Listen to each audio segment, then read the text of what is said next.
Viewers, Shakib খানের সাথে একসঙ্গে সিনেমা করতেছেন দেব। তো ভিউয়ার্স, অবশ্যই আপনারা কলকাতার দেবকে চেনেন, কলকাতার নায়ক দেবকে। তো ভিউয়ার্স, অবশ্যই মেগাস্টার শাকিব খানের সাথে তারা একসঙ্গে দেব কিন্তু বলেছে যে শাকিব খানের সাথে সিনেমা করতে চায়। ভিউয়ার্স, অবশ্যই এই বিষয়টা নিয়ে আমরা কথা বলবো। লাইক দিয়ে সম্পূর্ণ ভিডিওটা দেখতে থাকেন, চ্যানেলে নতুন হলে সাবস্ক্রাইব করবেন।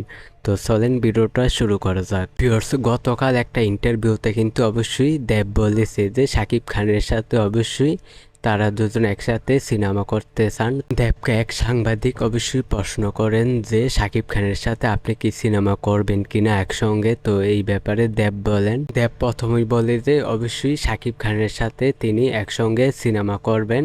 তারপর তিনি বলেন অবশ্যই গল্পতে যাতে দুজনের চরিত্র এক থাকে। হ্যাঁ ভিউয়ার্স, দুইজনের চরিত্র যাতে এক থাকে, যাতে কাউকে বেশি বা কাউকে কম সম্মান না দেওয়া হয়, দুজনকে যাতে একই রকম সম্মান দেওয়া হয়। ভিউয়ার্স, অবশ্যই আপনারা বুঝেছেন, অবশ্যই দেব বলেছে তিনি শাকিব খানের সাথে অবশ্যই সিনেমা করবেন। অবশ্যই দুজনকে একই রকম সম্মান দিতে হবে, কাউকে বেশি বা কাউকে কম নয়।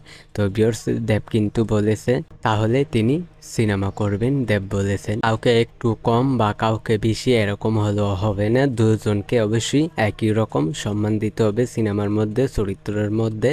কাউকে অবশ্যই ছোট বা কাউকে বড় হবে না, অবশ্যই 50-50 দুজনকে দিতে হবে, তাহলে দেব সিনেমা করবেন। আর ভিউয়ার্স, অবশ্যই আপনারা জানেন দেব কিন্তু অবশ্যই জিদের সাথে একটা সিনেমা করেছেন দুই পৃথিবী। তো ওইটার মধ্যে কিন্তু অবশ্যই আপনারা জানেন জিতকে কিন্তু একটু বেশি চরিত্রের মধ্যে সম্মান দেওয়া হয়েছে।